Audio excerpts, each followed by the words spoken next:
All right, so now to discuss what these findings mean and what to do with them, please welcome to the stage our panel of experts. Rebecca Arbogast, our Senior Vice President of Global Public Policy at Comcast NBC Universal. Debra Berlyn, the Executive Director of Project Global. Nicole Turner-Lee, Fellow at Brookings Institute. And Brent Wilkes, the founder of Wilkes Strategies and former National Executive Director, League of United Latin American Citizens. Thanks so much for being here. Okay, we're just going to get right into it since we're we're a little behind schedule, but we want to make sure we take full advantage of our experts here. Rebecca, I'm going to start with you. So we heard the research here. So what is Comcast doing in terms of online safety? This is clearly important for parents, for seniors, and how can this study and its findings really inform public policy space? Yeah, great. So first of all, I just want to give a little context to the study. It was funded by we have a innovation tech grant, and I want to throw this out because I know there are probably some people here who are in academics or public policy, and I just want to make sure you're aware of it because this was funded through a competitive grant process that we have. It's largely technology, but it's also policy. So if anyone has some further research ideas to do, please holler at us, and we'll connect you with a grant for being able to come in and apply. So I think the most striking thing to me about this study, and the other thing I would do is encourage everybody to do a deeper dive into the data. It is a rich minefield of data in there. No matter what your perspective is, you'll find something interesting in there. What struck me from the data was the complexity of our relationship with technology and the internet, which in some ways is not at all surprising because it's embedded into our lives, it's embedded into our kids' lives, it's increasingly embedded into our own parents' lives, but everybody's starting to appreciate and become more familiar with the risks of it. And as Stephen said in I think the opening letter that prefaces the study, we're constantly doing this cost-benefit risk analysis. And what we need to do is keep on trying to figure out together how to move the needle in the right direction. On the parent side, Abigail and Jay did a great job of doing an overview. One of the details that struck me when I was looking at the data report was that although parents do think that having parents of connected kids think that being connected makes their job as parents easier, dads were more than twice as happy with that making the job easier than the moms were, which was an interesting little data point in there. On the senior side, the other thing that was interesting was seniors felt like being connected to the internet made their lives better. So they were very aware of the risks, and the risks of identity theft said that it kept them from getting online more, but they felt like it was enriching their lives net. So what is this? And that was true across income and race as well. So in terms of mapping some of those main effects onto what we do here at Comcast, just three things I'd highlight. The first is we put enormous resources into making people not only feel safe, excuse me, but actually be safe. So on the technology side of it, we have a number of very technologically sophisticated measures to keep bots off of the internet, to keep malware off of the internet, DSNSSEC, things that the technologists would know. So constantly and relentlessly trying to make the network safe.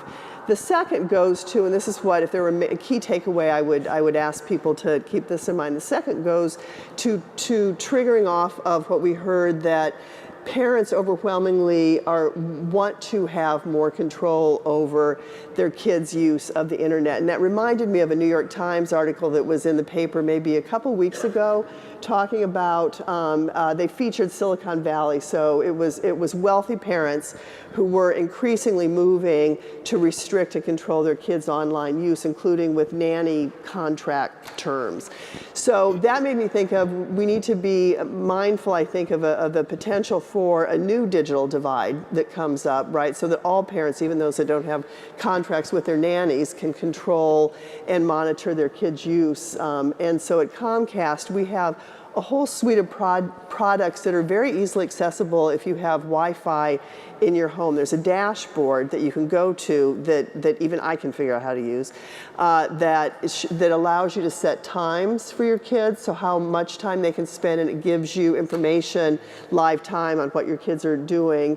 And this I wish we'd had when my kids were growing up. It allows you to turn off the Wi-Fi in your home at dinner time. So you don't have to keep on fighting with your kids about putting the phone away. It's shut down. down.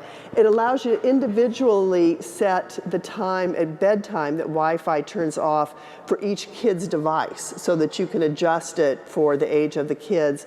And it allows you to control, to set up and configure content and search controls that allow you, again, to tailor it so your younger children will obviously have more latitude than your older children, but it allows you to keep on moving in that direction as they age themselves. Then the third and final thing is we do a lot of work with policy makers and other organizations to make sure we're doing what we can to educate both the communities, the families, and policymakers on a lot of these initiatives to increase safety. So we have with FOSI, which has been, I mean, my hat's off to Stephen and his team. This is an incredible organization that's been a leader in this field for so long, and we all look to you, I think, for thought leadership on this, and we're very happy to partner with FOSI. One area where there's an increasing recognition of dangers in malware through pirated materials, and so we've partnered with the Internet Education Fund that brings us State of the Net every year. They've developed a curriculum that's featured here at an exhibit that tries to teach kids about the dangers of pirated content, and then we're working with attorneys general as well. Stephen made a point about the importance of law enforcement for the really bad actors, working with them. So all in all, I think the point of all of this is to show how multi-layered and multifaceted this is, which Stephen flagged in his early remarks about it takes all of us working together to move that needle on the cost-benefit analysis. Deborah, let me turn to you. The study found that 80% of seniors are online. What surprised you most about that research, and what are you doing really to connect with seniors to make sure they're doing the best that they can to protect themselves online? They talked about identity theft being one of the big issues, and Rebecca was also saying malware and other issues that they may not even know how to handle. Well, yes. Well, thank you, first of all, for having me on this panel, and thank you, Stephen, for a great job with this study. Fantastic. I think this shows a great result. And as you say, 80% of seniors on the internet. We've seen tremendous jump in that percentage over the years. It's not surprising. I think one of the reasons for that is, number one, the great benefits that the older generation is seeing to going online. I think also it's technology that has gotten us here. Devices are now easier to use and mobile. We have smartphones, we have tablets, we have smaller laptops. So tremendous innovations in that space that have made it easier and intuitive for older adults to get online. One little bit of bad news in the research, Stephen, is that now seniors are 62 years old.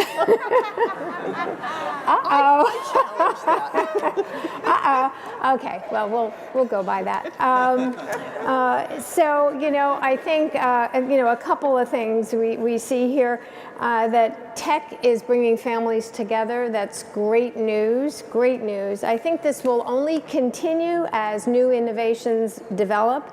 My organization, Project Goal, did a survey this past summer, and we asked 65 to 75-year-olds to think about aging, to think about where they would be in 10 to 15 years old and how technology might make a difference for them in remaining independent and safe as they age, and think about their continued use of technology and what would be most important to them. And interestingly enough, now your survey did not show use of health devices right now for older adults, but that was the #1 thing that they saw that technology could do for them as they age. So something to think about as older adults are using technology and are using the internet, that I think that will be in increasing use.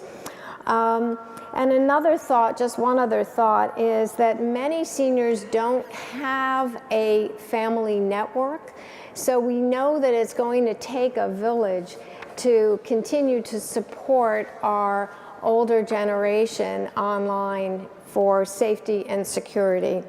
Now to turn to identity theft, because that is a very important issue not only online, because scams and frauds occur not only online but offline as well, through telephone use, which has been a very serious issue for our older adults.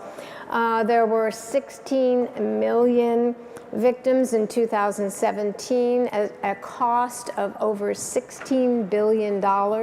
So identity theft is a very serious issue. But fortunately, there are excellent tips and tools for all of us, for our older individuals, but for all of us, that our companies have, that Comcast, AT&T, other companies, our internet service providers share, Google and others as well. And going online, they're very easy tips and tools. Our nonprofit organizations, AARP has great information, as well as some of our other nonprofit organizations like the National Consumers League and Consumer Action. So the information is out there. The government as well, the Federal Trade Commission has a great website that has information. So I think there's information out there, and there's much that we can do, as we saw one of the slides show, that our seniors are taking advantage of that as well. Nicole, in Stephen's introductory letter, he said how difficult it is to be a parent at this digital age, and the research from Jane Abigail, same thing. We're in this sandwich generation. I say we because you have kids, you're trying to protect the content and screen time, and you're also trying to protect your parents from making sure their identity isn't stolen, or just even helping them get online. Right. Are parents doing a good job, and what can they be doing to improve in this department? Yeah, no, thank you, FOSI, for having me. Stephen, this study, as a researcher at Brookings, anything with evidence is always important to me. I just want to actually put out there, first and foremost, I got to do a better job as a parent after looking at the report, okay? I said the same thing. As a parent, I'm a 16-year-old and 12-year-old. I need to really look at the report intensely and see what I'm doing wrong. Because as we know, the train has left the station when it comes to technology use. For those of us who have followed this for a really long time, we've seen this upward trajectory in terms of tech use among young people, and we've also seen historically this disconnect between what parents and elders are sort of doing to navigate through this realm of technology use. Traditionally, it's always been, we'll rely upon the kids to help the seniors, we'll rely upon the kids to help the parents. But what's really interesting about the study is we're actually seeing this triage of support that's actually happening among parents as well as seniors. And I think that's progress. For someone who worked, in 2009, we published the first minority broadband adoption study when I was a fellow at the Joint Center for Political and Economic Studies. And we found that African-American parents in particular were early adopters to the internet. They didn't have the experience of being online for a very long time. So when they tried to connect, and the same thing with Hispanic parents, with their children around the use of technology, they found themselves more in the capacity of being taught as a student versus really helping to engage their children in a very safe manner. And I think what the research is actually telling us is that we're actually seeing narrowed results between racial and ethnic groups, which is progress. That is telling us across even income that people are very acutely aware of the aspects of technology that can bring danger to young people and to seniors and to parents themselves, and bring positive benefit. I mean, as a parent, I look at this report and I say, okay, there are some nuanced findings that apply to me. The use of technology to stay in touch with my children while they're at school. The day that we had this morning with one school being closed and one being open, and trying to navigate through early departures. We want technology to be leveraged in that way. But as Debra mentioned, when it comes to seniors, we also want this understanding among populations, particularly those that are vulnerable, that there are things that happen on the internet that are not always positive. And the study really reveals that parents are digging under the covers here. They're getting deep, they're unpacking what that means, and they're partnering with their children to actually nuance, how does that affect our household? And I think Rebecca's comments about parents being able to have tools that actually help them to turn off the Wi-Fi at dinner time. That's an important improvement. I think Brent would actually agree, based on the fact that we've worked together together in this area in terms of increasing adoption among historically disadvantaged people, that's a big improvement in terms of how technology is being leveraged to navigate through life chances and life opportunities. So I would say, you know, I'm very excited about the granular data that is available, excited about digging deeper into what the findings are, and I give kudos to FOSI for actually oversampling communities of color and low-income populations who don't tend to be included in these types of studies. Comparatively to whites, you know, we don't know much about the behaviors of these communities. So I would say really, this is actually a really good progress for us to see how we'll actually advance in these conversations. Terrific. And Brent, Nicole talked about the progress that's made, especially with the survey, oversampling in some of these underserved communities. What about the challenges that still exist? What can you build upon what we already know that we learned from this research? Well, I think that, you know, you've still got the challenge. Yes, there's lots of families now getting online, which is great. The digital divide is disappearing. There's so many different ways of access and devices that are out there. And yet we still have gaps, not so much in use of technology, but in the opportunities that are in the tech sector and in the job opportunities. And so, you know, Nicole and I, we're still working on how do we get more Latinos and African Americans to be able to get into the tech sector. And part of the challenge is getting when they're young. And so, yes, they're using the devices, but are they viewing themselves as content creators and as folks that are actually going to be part of this new tech workforce? And, you know, congratulations to Amazon moving here to Northern Virginia. Will African Americans and Latinos get some of those 25,000 new jobs that are coming to town? That's our big challenge. And so what we've got to do, in addition to, you know, protecting the families and making sure that they're using these tools, is figuring out also how to have young children view themselves working for these great companies, being a part of this new tech sector. And in that part, we still haven't solved yet. The numbers are not where we want it to be. And so we're still pushing that idea. And I think part of this issue is a lot of times Latino families or Latino parents were apprehensive about, well, you know, if I let my child online and kind of give them this unrestricted access, I've heard about hacking and I've heard about all these things, you know, pornography and all these things that could go wrong. And so there's, in the surveys that we've seen, there's been some apprehensiveness about what's online. So I think, you know, as policymakers, it's important for us to try to continue to perfect these tools. It's great that what we've got, but we got to make sure that people are comfortable allowing their children to go online. The other thing we've seen in the Latino community too is this phenomena where for Spanish dominant parents and seniors, the kids become the translators in English. And we've seen the same phenomena with technology because yes, you know, the seniors are getting online, yes, the parents are getting online, but they don't understand it as well as the digital natives, their kids, and how to access and use the different tools. And so they're also translating kind of the tech language to their parents as well. So yes, it's a sandwich generation, but it's also still this phenomena where those young Latinos who are kind of becoming very accustomed to American culture and society and the internet, of course, really helping pave the way for their families. All right. And one of the important partners in this, of course, are teachers and educators.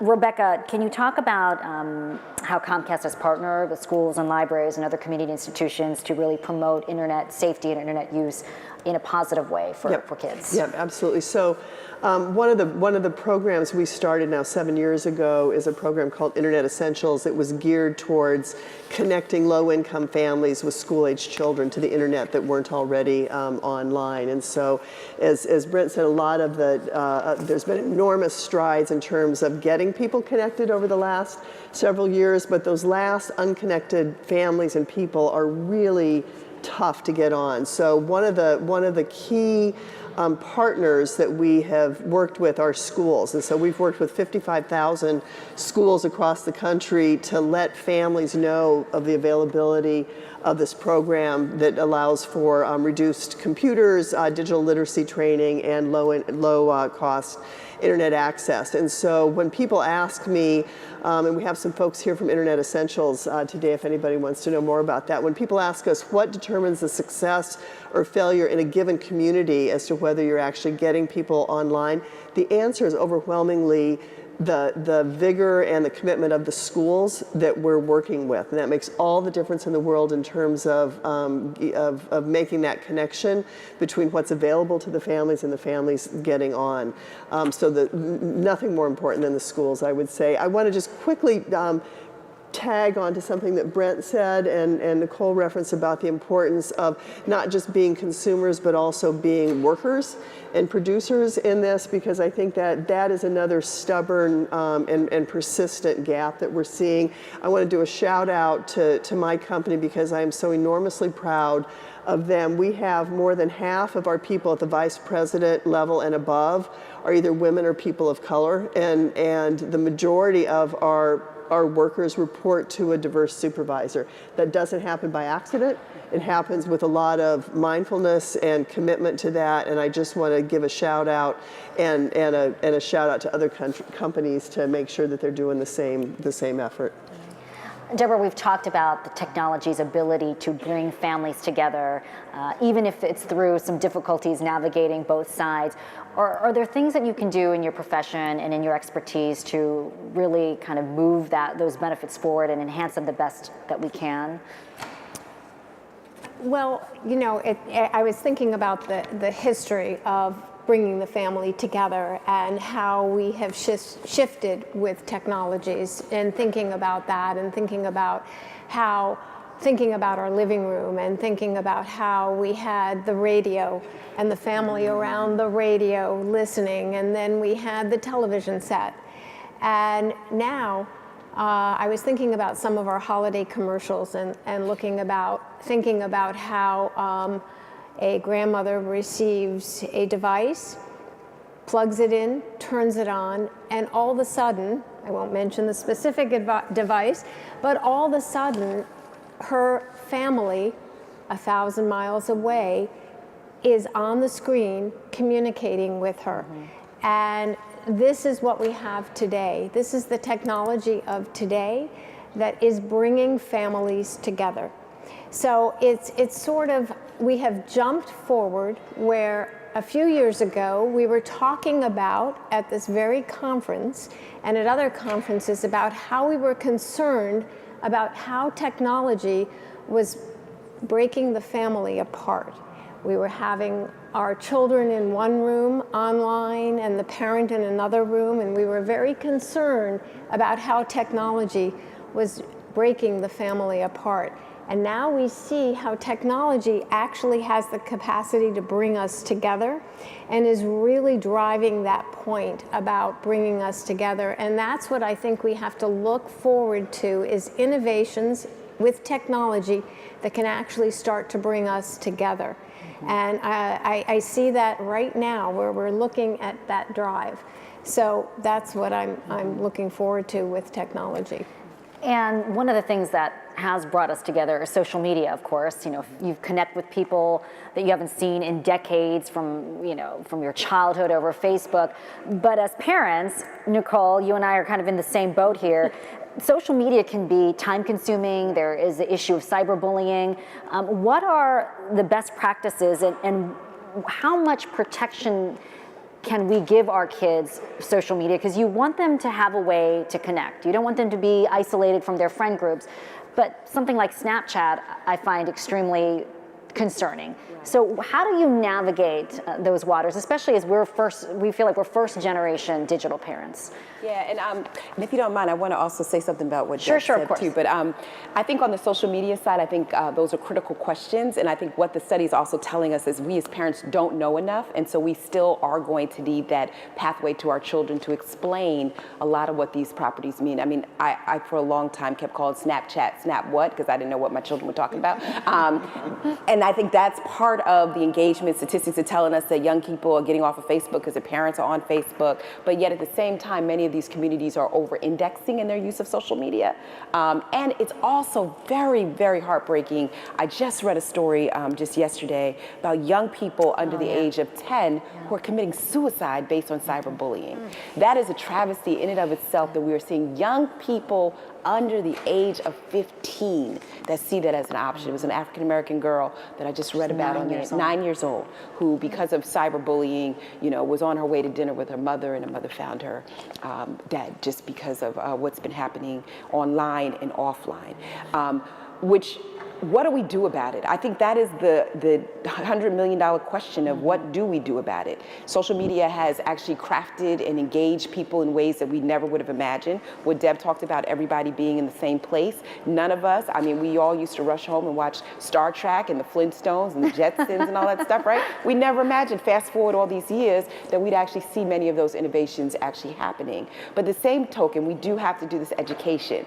The study, for me, at least informs me that we're having those conversations, and there's some data points I think that actually look at social media use. What we need to do is go even deeper and help parents understand what does that conversation mean around use and context.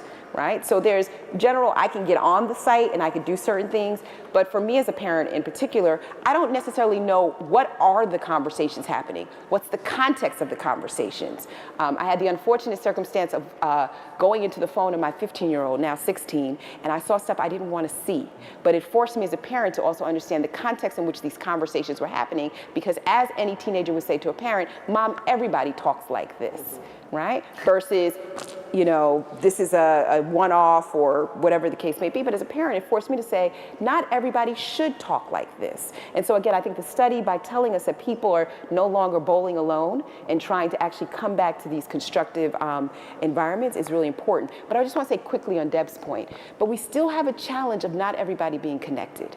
And I don't want that to be lost in this conversation. There's still 13% of Americans that do not have access. And the study actually reveals that when it comes to PC-based ownership, the low-income parents and parents of color are less likely to have those devices. They may have more mobile engaged devices, but when you can take that device on the go, it actually goes back to your point, right? You really don't know what your child is doing when they've got it in their pocket, when they're traveling to school and it's in their backpack, when they're in that corner with the lights out and they're supposed to be in bed. You don't know what's happening, versus that television was a stationary communications device that everybody went around. When low-income parents and parents of color are disadvantaged in that way, I'm writing a book on this, they become digitally invisible. And these conversations that we're having do not necessarily engage them in ways that improve quality of life and push them towards applications that improve healthcare, education, et cetera. All of this is actually what's enabling the digital economy, and we need to have the conversation around how do we advance the digital divide among families who most require access at this time to do the things that most of us are able to do easily. Our job is not done. That's right. So I wanted to bring that up. Right. Not everybody is sitting around the table with one of those devices that Deb is talking about and having a really good conversation. Right. Some people cannot do that. So Brent, how do we bridge those gaps, to bring laptops into homes, to have more workers in upper level positions? What are some of the ideas and solutions to kind of move this conversation forward to that next level, as Nicole's talking about? Well, so there's things that are being done right now. For example, Comcast and many other peers have created these low-cost broadband adoption programs like Internet Essentials, great program, and they not only provide a low-cost broadband connection, but they also provide a device. So a low-cost, I think it's like $149 for a laptop. So that's a great program to help those folks who haven't adopted. Because I agree with Nicole, it's not just, yes, you got a phone and you can go online and check out something every once in a while, but that's not going to get you, a job at coding for Microsoft, right? You've got to have some more sophisticated devices in the household, and so that's an important thing. I think that's a big piece of it. I think this idea of family safety is important because we have to convince the parents that this is good for their children, and so that they are protected when they go online, and that's something that we have to do. But then we also have to hold the companies that are doing the hiring accountable as well, right? They're making a lot of money now off this new economy. The gig economy is a very strong economy, and they can't just say, we're kind of a meritocracy, we're on top of all this, we're not going to pay attention to the diversity of our workforce. They have to actually go out and make sure that they're building those pipelines to helping the talent from all of the different communities in the country to be able to have an opportunity to work in their company. And that means investing in childhood education, providing some of those devices so families can get online and to be able to access the career opportunities. Yes, it's going to be 10, 15 years down the line, really, But if you don't make those investments early on, they're not going to be in a position when they graduate from college to be able to even compete for one of these opportunities. So I think that's really important. And finally, I think the schools, there's a lot of schools in this area that offer devices to their school children, and then others that don't. And it's unfortunately also one of these things where you see redlining going on, where the wealthier school districts have these capabilities and the not so wealthy school districts don't. So we've got to make sure that we invest more in our child's education, but particularly in the technology space, making sure that the kids have the tech within the school, but also when they come home. A lot of the FCC focus has been on this homework gap that's out there, where they come home and they can't do their homework because no longer do they have that robust broadband connection that they had when they were in school. So that's a big problem. They end up going to McDonald's or some other place like a Starbucks to try to get that internet access. No kid should be forced to do that. And think about the disadvantage if your kid has to do that compared to their friends who can just come home and do their homework right on sitting at their desk in their bedroom. That's a big disadvantage, and it's unfair to those families that have to go through that. So we got to invest more in that, and I think if we do that, plus bring FOSI's message here of family safety, I think you pair those two things together, we can really come out with a big win, and that technology can really lift all boats instead of the uneven kind of phenomena that we've experienced so far. And not every kid has a Starbucks to go to. No, that's true too. Right. Well, right, you're if absolutely they right. don't even have a place to go like a Starbucks in your neighborhood to get the good internet. That's absolutely right. I definitely want to leave some time for questions for the audience, for our panelists. So we have a few minutes left, so I wanted to open it up to anyone who might have questions for our experts today.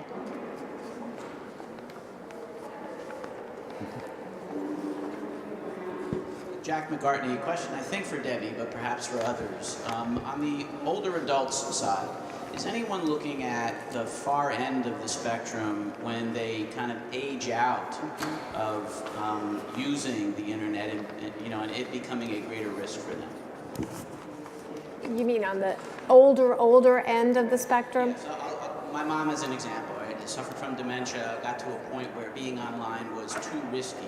Is anyone looking at those issues, studying those, and developing mechanisms to deal with that? Clearly, as every survey shows, the older end of the spectrum are those who are less likely to be online. And that's what brings down the older. There's a very wide range of internet use between the age of, I guess we're now saying 62 and older. And so the older you get, the less likely it is that you are an online user, that you are online. And it is all the more important that you have a network to help and you have some sort of caregiver relationship. So that is very key, and it's certainly when it comes to safety, security, privacy issues, it is very important that there is some sort of network of assistance involved in that as well. So I don't know if that helps. One thought that may be a point at which some of those controls that we as children of those parents or the caregivers can set up so that you don't need to cut them off entirely after they've been used to being on, but you can select and curate more carefully what it is they're having access to. And if I could add too, so I wrote an article about 82 and over, when we actually see people over 80, that the technology use may actually go down. But I would actually push out to this group, particularly in the context of safety, what we're actually going to see is more passive use by older Americans over 80. And that will come through the Internet of Things and artificial intelligence. So as more people are able to age in place and we see more remote health sensing monitors in terms of blood pressure or whether or not older Americans who want to age in place within their home are taking their medication, sir, we're actually going to see more passive use by that curve of people who are 80 plus. And that's going to be important to their own safety, the extent to which that data that is being collected around a health condition or remote isolation is accurate, and they also understand the implications of it, accurate and transparent, and they also understand the implications. So I would say, if we were at this conference last year, we probably would not have been talking about AI and algorithms and next generation IoT, but we're actually going to see the placement of those devices, I think, on that latter end. Wouldn't you say, Debra? Yeah, that will affect older Americans. This is where technology and innovations are going to make the huge difference in the years to come as That's well. right. Yeah. And it will have an implication for this conversation we're having today, the extent to which parent or younger children of aging adults and the second generation children understand the implications of the safety of those devices. Right. It's a lot to unpack, right? All right. I think, I have hands up. Can we do one more question? Okay, one more, because I see your hand up, and one more question, then we'll do it quickly. Sorry, we're out of time. Thank you. My name is Dorissa Griffin, and I'm with the Multicultural Media, Telecom, and Internet Council. Shout out to Nicole, who used to be on our team, and also Brent, who's currently our board member. And my question is in regards to underserved communities or multicultural communities specifically that are now I think, historically had a natural hesitation towards I guess being more engaged because of the fear of monitoring and things like that. And as you mentioned, Nicole, as things start to progress, we're going to have more AI, we're going to have more of these Internet of Things or these certain touches. So how do you help to drive that conversation between those communities to make sure that they, don't fear it, but understand the benefits and also actually benefit as opposed to being discriminated against and negatively impacted as a result of it? Right. I'll keep it really short because Yeah, I know we're short for time. I'm getting the... Dorissa, I would actually point to the data point in this study that surprised me the most, which was 66% of African American parents actually embracing this conversation around the use of technology. And I would say historically that is a new trend, which tells us, to your point, even with some of these predicted dangers and things like surveillance, et cetera, that you're talking about, we're at least starting to have the conversation.